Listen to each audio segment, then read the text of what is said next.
Talk a little top 10 quarterbacks in college football. Jake, how about this, dude? How about this? Are you as excited? You don't seem as excited about this list as I am. Does this list get you a little randy, baby? No, this list is great, and it's funny. I didn't even know that you had this list on the rundown here today. Shout out On 3. It's an On 3 list. Yeah. Our boy Shay Dixon and everybody.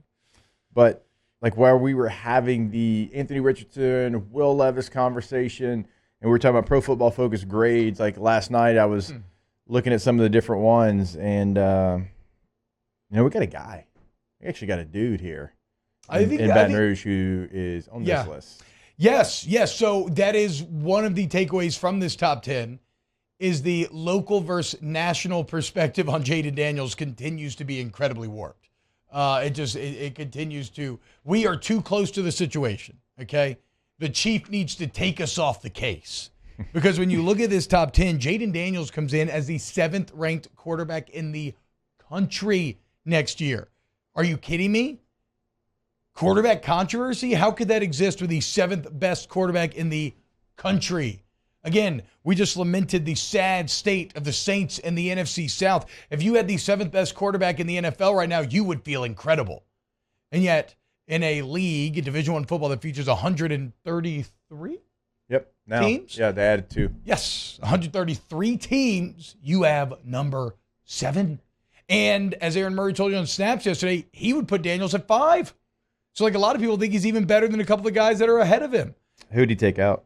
He moved down Sam Hartman because, what do we see him do post slow mesh? Which, by the way. God, slow mesh is so pretty. I know, I'm about to say, it makes me so sad that Sam Hartman's not going to be running the slow mesh anymore. It's so weird. The only thing that I can describe it, if you never watched Wake Forest football with Hartman there, and I know they always do it, right? But Hartman was a master at it.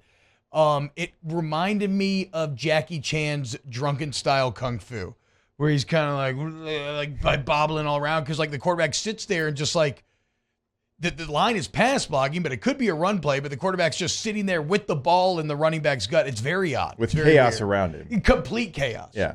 But it's a like the drunken style, right?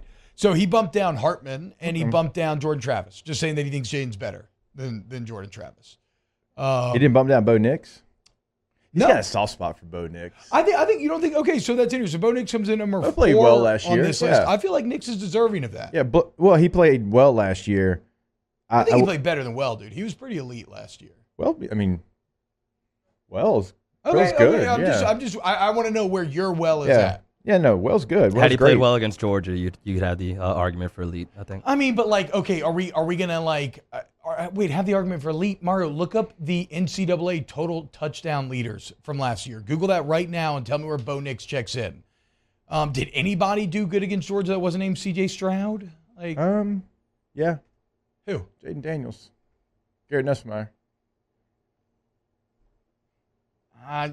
It's tough for me to say in a game you lose like 50-30. Like, yeah, you put up numbers, but I don't know. Dude. But you go back and watch the tape, though. There's a lot of offensive success in that game. Yeah. You just you had a field goal block. You didn't know the rules, and they returned it for a touchdown. And there's factors into that game. I know. I guess I'm saying, like, if it's closer, do they end up having the success that he had in the second half or not? It's Kirby went for 2 to score 50. They were playing hard. Yeah, for sure. I mean, it's a pointless conversation to have. Okay, so with what Bo did in the Georgia game, Bo's overall grade last year, 86.8. Damn. Really good grade. That's damn good. Jayden Daniels, 88.9. Okay, there you go. So you're making the argument that Daniels should be up to 4 here on this. You got Devin Leary at Kentucky checking in at 10. I was off the Devin Leary bandwagon until I remembered Liam Cohen's back at Kentucky now. Yeah. Liam Cohen and Devin Leary could be really good for Kentucky. You got KJ Jefferson at 9. Shout out Arkansas. I don't know how good I think Arkansas is going to be, but at least you have a really good quarterback. JJ McCarthy at 8, which to me, JJ McCarthy is the only guy on this list that you're giving him, this is a potential pick at 8, right? You're saying, okay, I like the steps he took last year, and I'm expecting a similar jump this year. Everybody else on this list is more proven, in my opinion, than McCarthy is. Now, JJ, obviously what he did last year at Michigan, and he was behind McNamara the year before. He played, JJ had a package of plays, but like this was his team after the second game of the year. Remember, like Cade McNamara started the first game, JJ was the second game, but that was his team, and he played really well. He did. But I kind of agree in what you're saying. Like everybody else on this list has just done it for a long time. Yeah. And some of these guys have done it in multiple places. Caleb Williams, Michael Penix, Bo Nix, Sam Hartman's trying to, Jayden Daniels, Devin Leary. So yeah. And so J.J. McCarthy is he's getting a bit of the benefit of the doubt here, which I don't mind. I mean, again, he took strides now, this year. I will say Jordan Travis is a stud. Mm-hmm. I don't want to slight him, and I'm not saying Aaron did, moving him down. Just be careful. He's the reason that Florida State was who they were a year ago. Yeah. I mean, he had some really good tape out there. He's a really good player. He's really comparable to what Jayden did last year. Yeah. Look, I am not. That's what I learned my lesson, okay? I'm not an idiot. If I reach and I touch a hot cast iron, I'm not going to touch it again.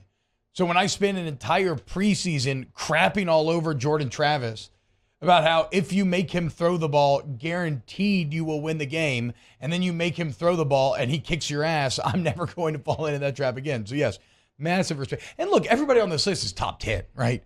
So getting bumped down to 7 is not like, oh, this guy sucks. So to give you an idea, Jordan Travis and where he lived last year, now the ACC was down. I completely understand that. He graded out at 91.7%. Damn. He didn't have a game Jimbo Fisher, quarterback whisperer. He did not have a – wait, what? Jimbo. Man, you know Jimbo ain't at Florida State. He didn't have a failing grade all season long. Really? That's pretty consistent. Okay. Even in his games that he did not play well, he still had a passing grade. Well, we're going to learn week 1 next year. You got Daniels 7, Travis 6, Hartman at Notre Dame 5, Bo Nix 4, Michael Penix, who is outside of Daniels, my personal favorite on the list. Not from a he's the best, but just in terms of who I will be cheering for. When it comes to the Pac-12, I'm cheering for Du Bois and DeBoer. That's right, baby. Penix pump energy all year long with the Pac-12. I'm going to be a little Husky boy. Screw the Trojans. Screw anybody else.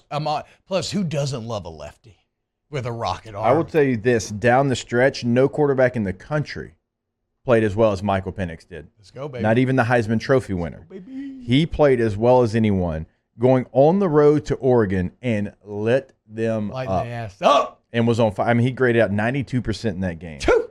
You come back and you play your rival in Washington State, 91% in that game. Tore Colorado up. Against that Oregon State defense that USC struggled against, he tore them up. I mean, So down the stretch, man, he played as well as anyone. He has a rocket arm, like you said. I mean, a 15-yard out, if you want to see coaching clinic on how to throw that pass, he's the guy to do it. And you've got an offensive mind there. Obviously, you mentioned in a head coach that came over from Fresno State. You're not going to, not really sure how it's going to work out. Well, it worked out pretty good for them. So that's a team, not just a quarterback, but a team to pay attention.